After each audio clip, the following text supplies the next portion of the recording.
I sat by the window, and then he came in, and it got darker.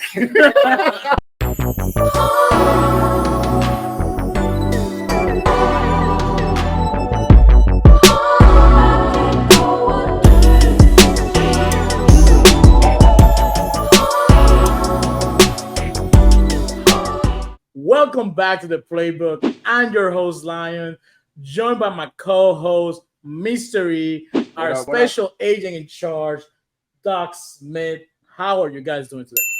Doing great, man. Outstanding, sir. Good to be here with you, gentlemen, ladies and gentlemen, today. And we are not alone. We have a special guest. Doc, let us know who we have here today. Well, today our special guest, I actually met her about 20 years ago, about 2 decades ago. Maybe she was 6 then. I don't know. It was like 5 years ago. Maybe she was 6. But about 20 years ago on a salsa cruise. Basically, it was a cruise. A good friend of mine, good friend of ours, Tony McClay. He looks like he could be a professional football linebacker, but he's a gentle-hearted guy, one of my best friends, and he's a great big teddy bear. Shout out to Tony. We love you, bro. Tony. He's back in the shy now, battling those winters, so he actually, Tony and I have known each other for like 22, 23 years. So on this cruise, he introduces me to Rebekah and her sister. And that was, like I said, over 20 years ago now. And we've been friends since then. So we're happy to have her on the show today. We actually brought her on here because of our relationship with her. We're not going to talk a lot about dance today. That's always going to probably come up in our discussions. But today we're actually here to talk a little bit about the playbook and as it applies to travel. Something all of us have a passion for. Yeah. But especially Rebekah, she does more traveling than anyone I know for somebody who doesn't do this for a living or who's not independently wealthy, a billionaire or whatever. She's in the military. Or military. She's always, so yeah, we definitely want to talk about travel with her today. So we brought her on. We're glad to have you here today, Rebekah. So tell us a little bit about, your travels and I think even you started your own travel agency, right? Yeah, I did actually. Mm-hmm. So funny enough, right after I met you, that was the first cruise. I ended up doing an exchange program in Spain, and that was my first time leaving the country, and I was probably about 6 years old. And it was a great experience. It really exposed me to just different things culturally, learning about how different things are outside of the United States, and it really shaped me and pushed me to just explore more experiences in different places. And it's become a passion of mine. I've been to over 35 countries, and I'm not stopping. Trying to catch me, where I. Yeah. How many states? I've actually been to a lot of states. I haven't I actually have an app where I'm tracking all of the countries. I haven't done that with the states, but I've covered some ground there too. So this is a very well traveled cruise. So with that said, I mean we can, it's just right that we give you the playbook on traveling, right? Yeah. On the right way to travel internationally and how to do it effectively, and hopefully you guys can get some tips on that. So Rebekah, I know you recently traveled. Where did you just recently travel to? I just came back from Kenya. Kenya, how was that? It was great. It was an incredible experience. Obviously, if you're not familiar with Kenya, the draw is Masai Mara, right? Like going on a safari, seeing the different animals, the big five. We actually stayed in Masai Mara, and it was glamping because you're in a tent, but it's not like your typical tent. I mean, we had beds, we had a shower, there was a bathroom, but there's no walls. It's a tent. So stuff zipper can still penetrate. Right. So there were nights while you're in a tent shower. I kid you not, there were nights where I heard lions and I could not sleep. I'm like, what is going to stop him from entering this zippered tent? Like, there's nothing. There's nothing stopping him. And then the tent that we had too, like the zipper was like broken, so it only went down about like half. I have pictures and video. It went like halfway, so there was still space. So we had mosquito nets. And I've been to the Amazon, but I wasn't glamping. I was in I'm sure you were like. She's never going to glamp. I'm not camping. I'm not glamping. Talking about exotic places, you went to Kenya. I'm sure you got a pretty good deal on that. How do you prepare for a trip like that? How do you come on? You know what? How many months in advance were you planning this trip? How do you find the best deals? What things do you have to do in place so you get yourself there to Kenya? So there's a lot that goes into planning. Since I'm a travel agent, I hear about deals all the time. Personally, I usually plan something at least a year in advance. Not flights, but the trip itself. Okay. For most people, also for someone who's not like inherently wealthy, that gives them an opportunity to save money, put money, make payments towards a trip. So, it relieves some of the stress of the trip as well. But before I even go anywhere, I'm looking at a lot of different things, right? I want to know what is the like social climate like. And I mentioned that before I go anywhere else, because I just came back from Nairobi, and I'll mention that too. There was political unrest, and I encountered a similar situation last year in Peru. And the reason why that presents an issue when you're traveling is because something can happen, and if you're not prepared, you have to be able to make a decision. Do you still want to go? And if you go, do you have a backup plan if stuff goes wrong, right? Okay. So before I even go to any place, I registered for the STEP program. What is that? It's by the State Department. It's Safe Traveler Enrollment Program. That's the acronym. And basically, you sign up for the program. It's free. Whenever you go to travel, you insert, this is the country I'm visiting. These are the dates that I'm visiting. And what happens is if something happens, let's say it's political unrest, you'll get an email saying, hey, this is going on. You gotta get the and it'll tell you whether or not it gives you information about the embassies. So you know who to call. Also, they know that you're traveling. So you're on their radar. Hey, this person, they knew that I was in Nairobi. Okay, they knew I was in Kenya. They knew the dates of travel. So you have that kind of like awareness of what's going on. But it's not just for social unrest. There was also a polio outbreak in Kenya. So it was recommended to get like a booster, depending on where you were. So there are different things. And that's one thing. You want to be like up on news and everything that's going on before you even step on a plane. So that's the first thing. I always go into, if I say like next year I'm going to Vietnam, it's already in there. They already know when I'm going to Vietnam. They have my dates. So what will happen is if anything, transpires, I get regular emails up until my travel dates. And sometimes if there's something while I'm out there, you also get notifications as well. So it's very useful. I've lucked out. Like I said, last year, there were protests in Peru.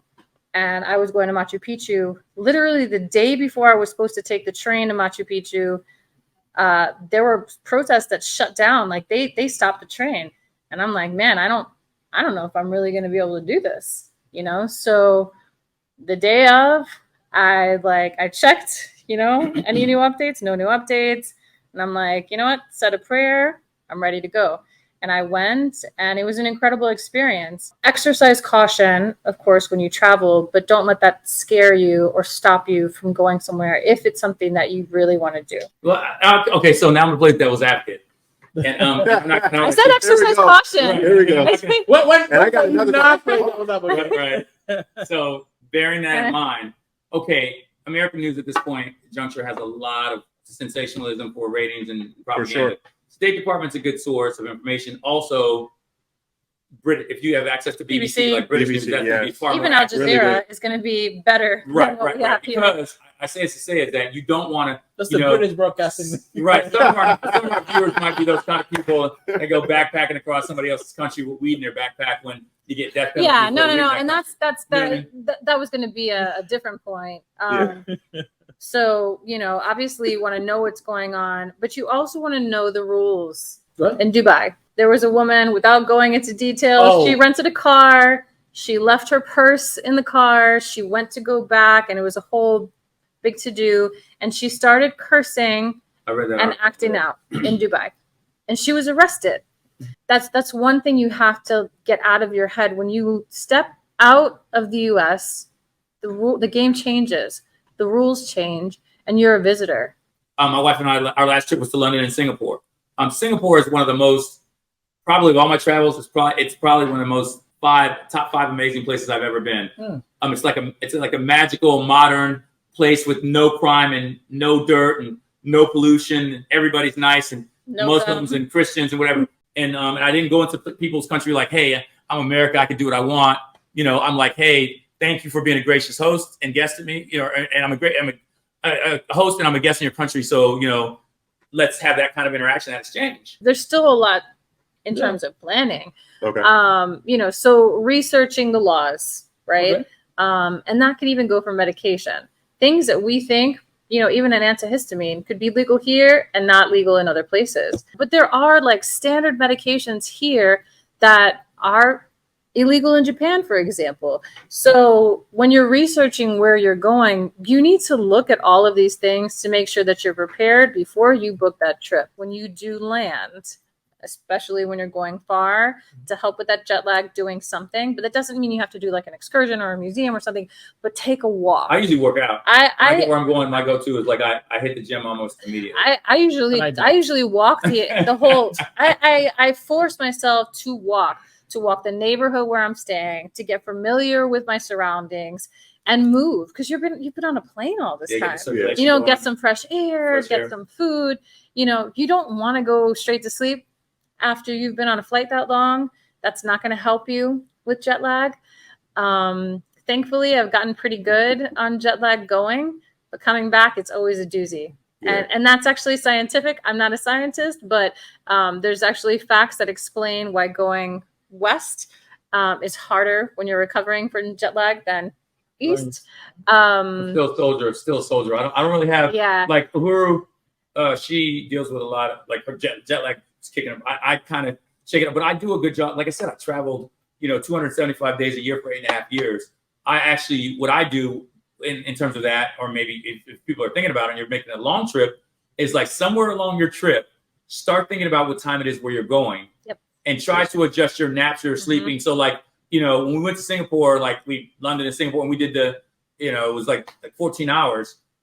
It was easy to like just eat and sleep, because we'll talk about that. We actually, we splurged and we did one of the Airbus 380 suites on Singapore Air. So like Emirates Airline has a Airbus 380 that has, I think, 14 or 18 suites in the same space that Singapore has like 6 of them. So these things are huge.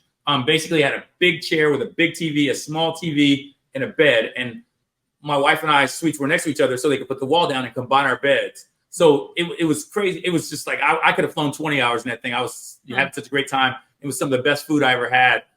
Which I posted some of that stuff. We're going to later. We're going to add show some video about the suites and what they look like and some of the food. But what I did was, because I could sleep so easy or not, is I started trying to figure out what time it was, where we were. And I'm like, okay, I'm sleepy now. So if I sleep for 3 hours, then I can be awake when we land, and then I can get through most of the day without falling. I think that's why, especially if it's an international flight, I'm doing overnights, because then I can say, all right, I need to go to sleep right now. Right. Even if it's 8 o'clock at night, I need to go to sleep. So then when I wake up, it's go time. Right.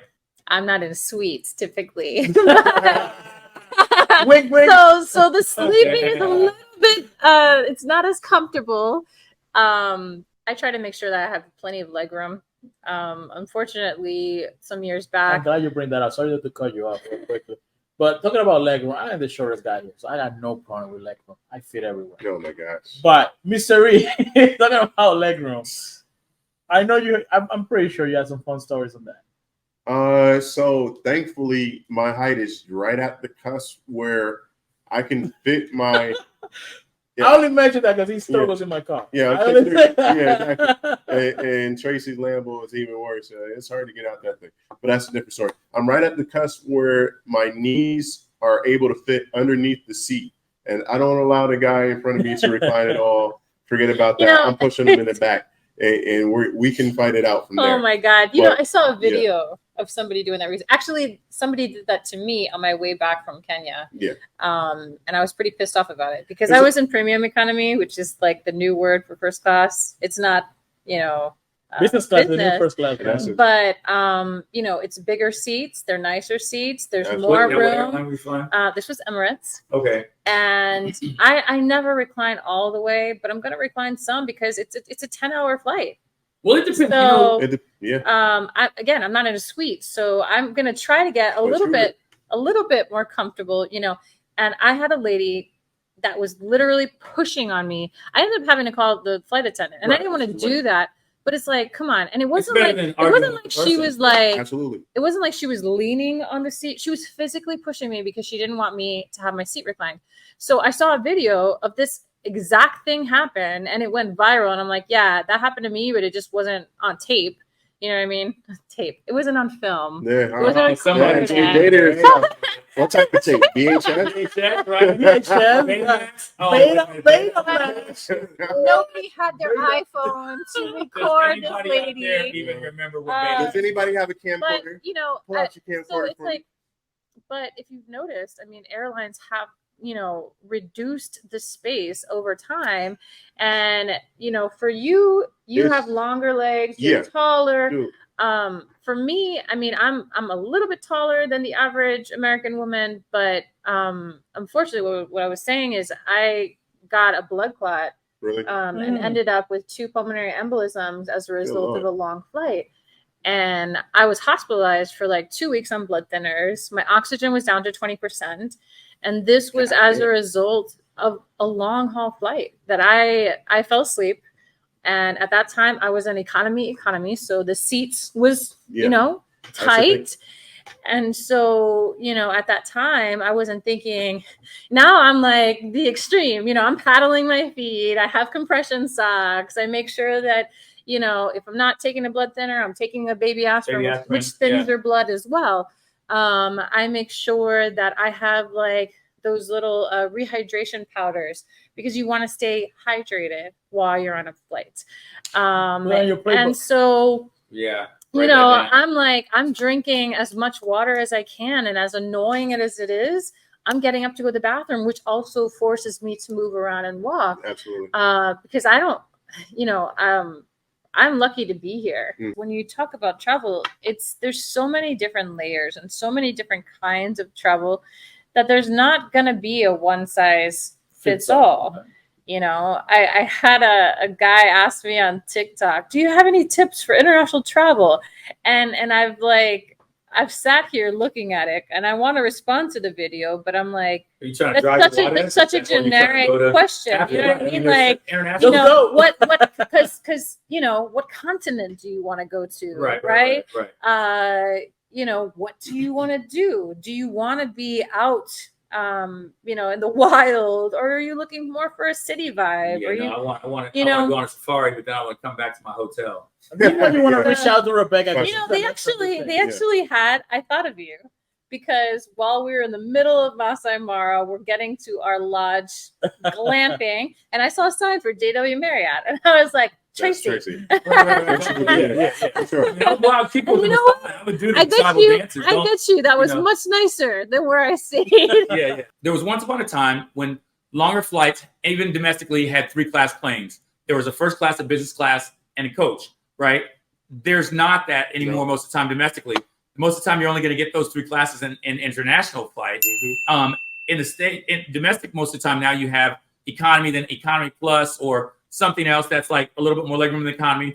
Then you have usually business / first class, which is the same class. So you usually still have 3 classes, but business. So a lot of times if you're searching flights and they're in the States, if you search business, and this is just happens, you know, so is a play. Sometimes you will get a better price for business class than you will first class, but it's the exact same seat on the exact same plane. And then something else to keep track of are the airlines you're flying. Like you said, you're flying in Emirates, right? And what was the name of the section you were flying in? I was in premium economy. Premium economy. Okay, so on the the last thing that factors in is actually the type of aircraft you're on and layout configuration.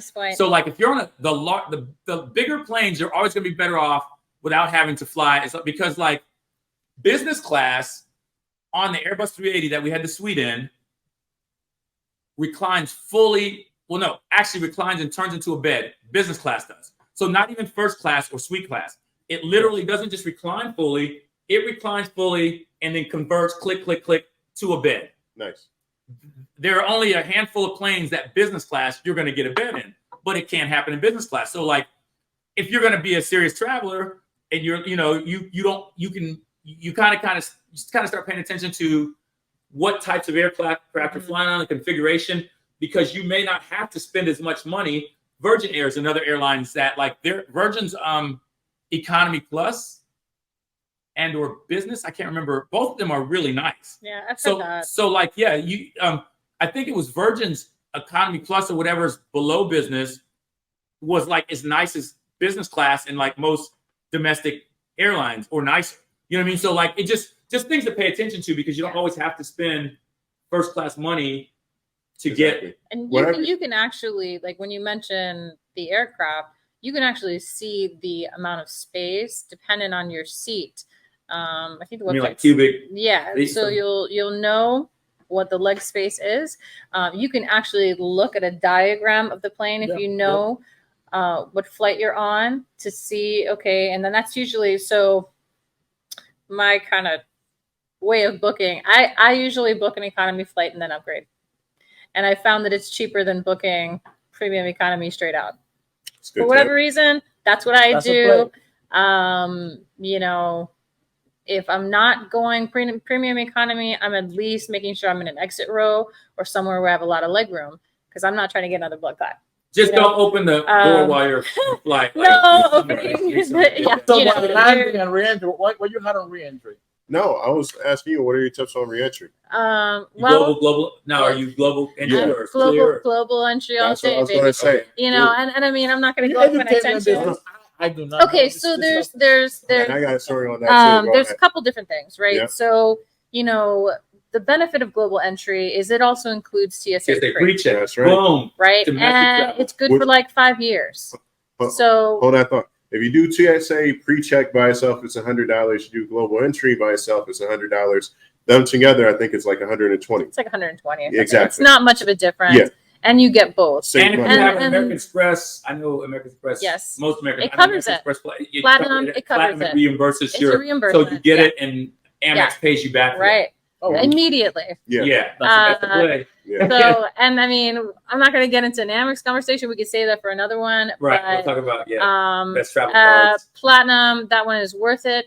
However, it's not accepted once you're overseas in a lot of places. Here's the thing about American Express. It is widely accepted internationally, but you have to be staying or spending it at a place that is a large enough entity to absorb the cost of the card. So a lot of people don't want the cost of doing business with Amex. So if it's a smaller business or whatever, you know, they're going to be like, we don't. So I always travel with somebody's Visa, you know, but I always keep my Amex too, because the thing about Amex, the other thing about Amex besides those benefits are the security. It's just like, the security, the lounge access, the $200 annual credit on hotels, the $200 credit on flights. You pick an airline. I mean, there's so many perks and benefits. You get a monthly stipend on Uber. There's so many things. Like I'm like Amex all day, and you get your money back for your global ticket. Right. So, and I definitely use it and rack up points. You know, I recently to go to Kenya, I flew through JFK, and that was the first time that I went to that Centurion Lounge. That was amazing. Yeah. I'm like, listen, I got a massage. Wow. They had this like facial light thing. I don't know. They had a compression machine. They had where you could do yoga. They had this thing that was like a meditation. It's a guided meditation. So you're on this seat and it actually like vibrates. So your whole body is like, you know, I knocked out immediately. Bex didn't want to leave. Like, I didn't. It's all you can eat. It's all you can drink. It was, I mean, I'm like, I don't want to wait out there. I'll be in and here. I know he can like drink enough to get his membership back out that home lounge. I'm not trying to throw a boy in the bus, but he's like a healthy appetite. Right. So returning. Like, shoot, I just ran top shelf. My membership fee for the Amex Platinum. Let me get that Courvoisier. That's right. Pass the Courvoisier, baby. So coming back to, returning to the US, I highly suggest having global entry, TSA pre. If it's not, if you don't have one of these travel credit cards, because Chase is a good one too, Capital One is another one. But if you don't have that, there is an alternative that is free called Mobile Passport. So the way that works, and it's dependent upon availability, and not every single airport has it. Right. But definitely like Miami as an example. So it's an app, and I usually, before I had global entry, I would be like, the minute we touch down, I turn on my phone and I'm like checking in. And essentially you skip the line. Like you don't have to wait in line with everybody else. You scan your passport and you go on the same line that global entry has. And go ahead. No, I'm gonna tell you a story. I was coming back from Mexico, flew first class. We normally I've come back in like through Miami, right? Right. Which Miami, everybody talks bad about Miami, but Atlanta is worse. Oh, Atlanta is significant. Miami, you have to walk so much. No, Atlanta, you gotta take that train. It's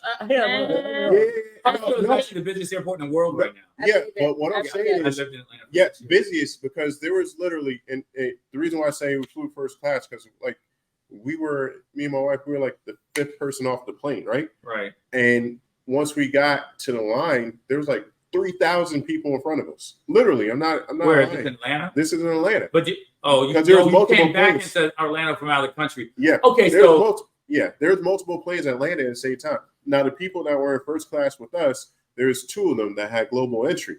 They made a left. So you guys don't have global entry at the time? Not at the time. Okay. That's when I learned because I was like, yeah. So they made a left. They went into TS. They went to the global entry, hit their thumb, and then they were gone. We were going to try to make an earlier flight. There was no chance. It took us an hour and a half to clear customs. It was bananas. It was insane. And there literally was 3,000 people in front of us because there's multiple planes. Right. But that brings up a good point too. When you're planning your flights, do not. I don't give myself any less than 2 hours. And I feel like even 2 hours is cutting it. Transfer time, especially now in this day and age. If you have a connecting flight, you need a cushion. And while it may suck sitting in the airport for hours at a time, it's better than missing your connection. Or trying to pull the OJ. Because you could be stuck there. Now, I will say, so last year, if it doesn't fit, you have to quit. Listen. For you guys that have been traveling long enough to remember, and some of you may have and some of you may not have, there's been a significant decline in the quality of air travel. I call it before the airline apocalypse or after the airline apocalypse. Yeah. Because there was a time when I first started traveling with my dad, as an Army brat, where in economy, coach, you got a meal. Yeah. Mm-hmm. You got food. With I remember being a little kid on a plane, and they brought me milk in a glass, physical glass, and I was like, "Oh, I'm so fancy." This is like back in the day when they actually cared. This is like when they cared about people. Right. So crackers. Right. So you used to get stuff for free. Yeah, that's you came but here. Now you don't. Some places anything besides nuts and a Coke you pay for. Yeah. Snack bar. Right. So like with that airline apocalypse, and it used to be like now, okay, flying first class, I forget when I'm not flying it. You get 70-pound bags everywhere now, still first class, right? And some of the airlines, you get some of the airlines is 40. You get actually, if it's British Air, your carry-on actually has to be it's very small. The international size carry-on, which is smaller. Yeah. A lot of our airlines don't enforce the international carry-on size, but there is a different size. Like if you go into the Tumi is one of my favorite brands of luggage. Okay, it's. Some people say it's expensive, but if you travel a lot, you can beat the heck out of it and it's going to last, because a lot of people will say, well, what you paid for that Tumi bag, I could have gotten an LV bag, right? And check your LV bag and see what it looks like. You pay cheap, you get cheap. So if you're like a college kid or a budget traveler and you don't care, that's fine. But you got to know that something that we're assuming, you think meals would be included, especially on a long haul flight. And it's not. I'm telling you, it was ridiculous. You have to pay for some of these things. And what I'll say is, when it comes to flights or even hotels, you get what you pay for. When you think that you're saving a couple bucks, you're going to end up paying it somewhere else. You know, you may get a cheaper flight, but then you have to pay $75 or more for your luggage or not get a meal. You may save a couple bucks on a hotel, but you may be 45 minutes away from everything. And which makes a difference. You know, transportation. Like I booked a trip for someone to Rome earlier this year.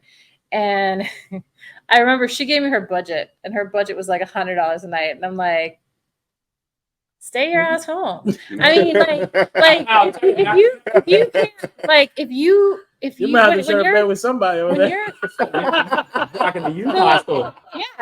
You're talking hostels, right? If you like, there's a misconception that it's like a hella cheap. And Europe while there are cheap. places, Europe is not it. Right. Like Europe Thailand, you can get a bomb hotel for almost nothing, right? The biggest expense of Thailand is getting there. But it's still not free. And I think that the people like forget that. They're like, oh, you know, my budget's like $600. And I'm thinking, okay, how many days and where are you planning on going? Like, you can go to the Caribbean. I mean, you're not going to Europe on a $600 budget. No.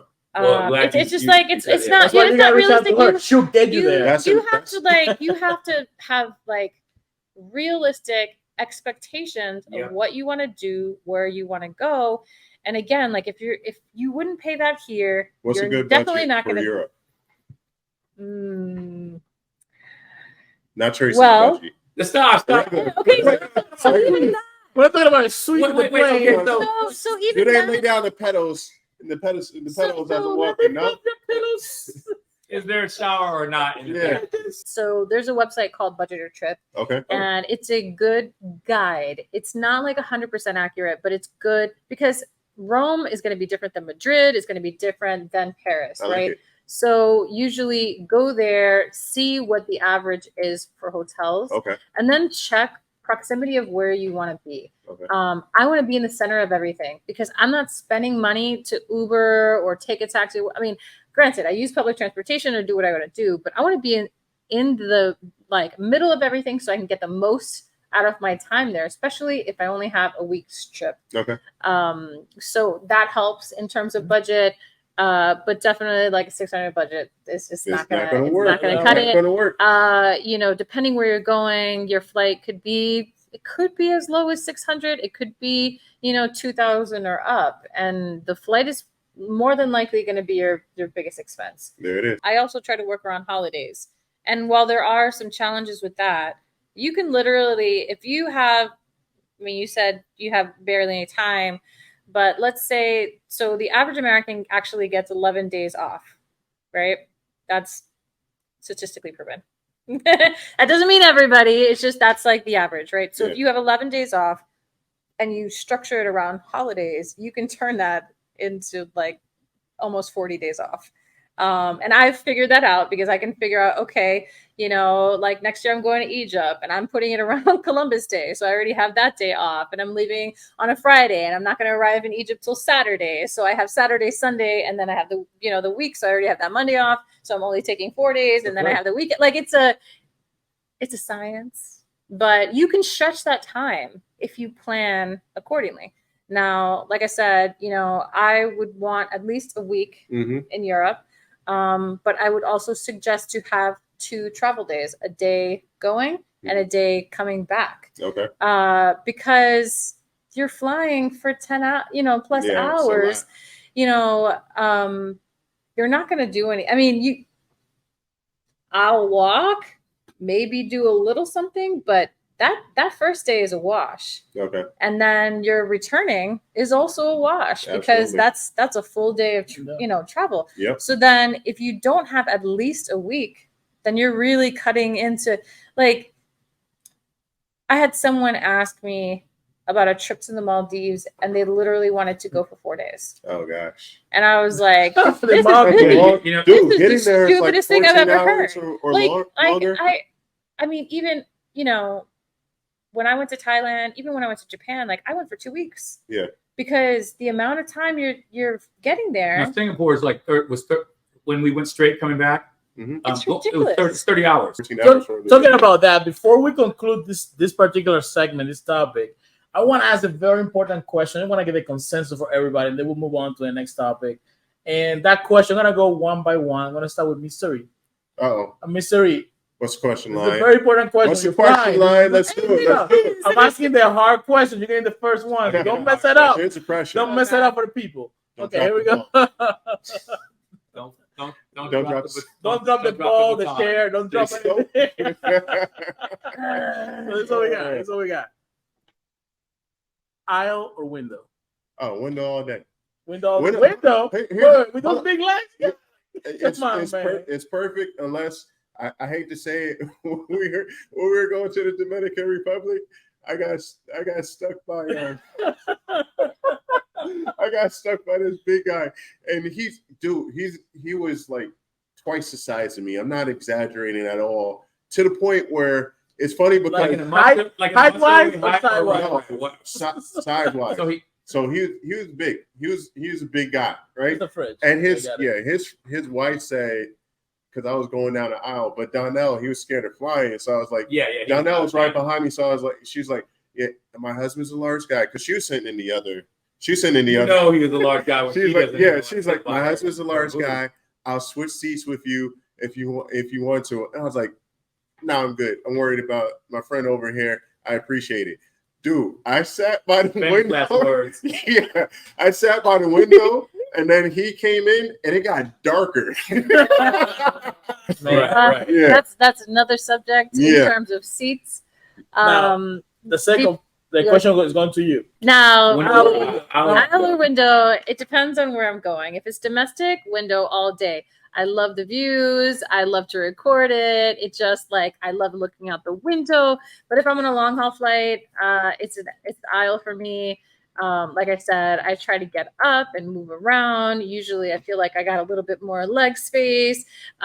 Because I'm drinking so much water, I gotta get up and go to the bathroom. And I don't really love waking people up. If there's a larger person in the middle, I don't want to be squished against the window. So I will say aisle. dude, He had to buy window. It's not the play. He had to buy both seats. That's what I'm thinking with. Do you know? Yeah. I mean, I know that's another topic, but I think they should. That's a big fear. I think they should. There's some, like there was a gentleman on one of the flights on my way back recently. He was big, and I actually was. That was my flight back from Dubai. I actually was in a window. That's where I ended up. My seat got changed, overnight. They moved him. They actually ended up moving him to first class, no charge. It was a larger gentleman, because they could literally see both me and the lady on the aisle were like, oh man. I mean, it was bad, and I mean, Yeah. I feel for it. It's uncomfortable. And it's like That's what it's such a touchy topic. But Doc, our window. I know what Doc's gonna say. I think the sweet. He's in He's bad. sweet, so it doesn't even matter. Doc. Okay, I have a response for this, but before that, I'm just gonna try to level the playing field to take some of the heat off me for flying in the suite. Okay, so Because you don't know what a suite Good is. luck. It's basically a bedroom in the airport. It's basically a 9x9 area with secret access to your own It's a studio bathroom. apartment. no, it's 14. They have It's 14 by butlers. 14. They have 14 by butlers. 14. It's a studio apartment. Let's keep it real.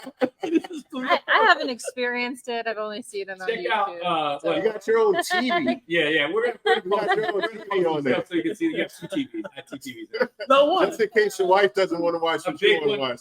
No, if you count hers next to mine, we had 4 TVs. Oh. You guys see the video. Let's put it like this. And you were I don't even have two. I barely have one in where I live. I barely have one. There you go. And you Yeah, said you were for going to the- justify this. Okay, How? so but he said how because there were times I remember specifically on a mission where I had to change some stuff around and buy what transportation I could out of like Kazakhstan, and there were freaking chickens on my plane, bro. So while I have been blessed enough to be able to get some first class suite time in my advanced years, there were some times where I'm like, when I start to doze off, I hear pop, pop, pop. And the lady's like, I'm sorry, my chickens are noisy. I'm like, how does this chick have chickens on the plane? No, that is single-handedly the best started from the bottom, now we're here story ever. Boom. He So, went from chickens to chickens. sweets on planes. That's There you right. So so I have done One day I I'll spent my time be in the there. trenches with but all day lion, I'm aisle baby because my personality, the whole special agent, escape strategy, exit strategy, the same reason I never sit with my back to doors or windows in restaurants. The same reason I want to be able to get out if I need to get out, and if something happens. And I'll tell you guys a story the next travel session about like when I used to fly armed, and I was on a plane armed with like 7 other guys after September 11th.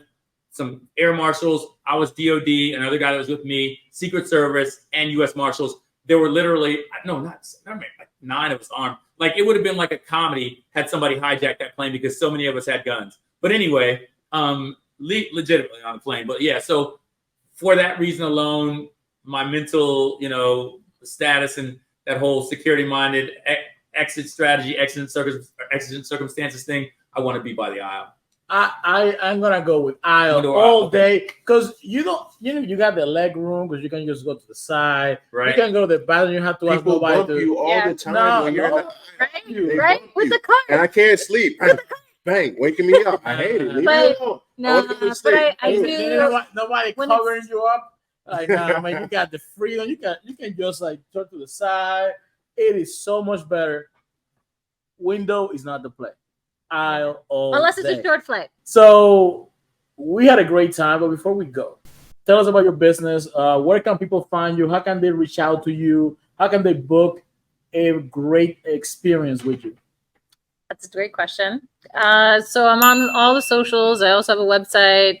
Should I call it out? What's the website? Yeah. It's onedevo.com. One. So think of onedevo.com. I was giving advice and helping people book anyway, and I figured, why don't I just turn this into a business? It's something that I'm passionate about and I'm good with. So you can go to my website, reach out to me on my socials, follow me on Instagram. I also have a TikTok where I just play and have fun. But I'm here to help plan your trips, whether it's something small. I usually focus on international, but if you need help planning something domestic, I'm here. Whether it's a cruise, an all-inclusive, or whether you want to like really sink your teeth into travel, and enjoy some of these cultural experiences. Like right now, I'm planning a group trip to Egypt. So if you go on my website. And if you have any questions, feel free to reach out. I'm here. There it is. Outstanding. I like it. Hey, it's been an awesome episode. Thank you to our guest Bex here. Thank you for joining us. Lots of great tips that I didn't know about. I learned about this step. Yeah, the step is big. The step is big. That's going to be my go-to move. Traveling internationally. Tracy may have known about that. I don't know, but lots of dimes dropped in this episode. I learned a lot also. Yeah, there's more episodes coming out. Stay tuned. Thank you for joining the Playbook. We'll catch you next time.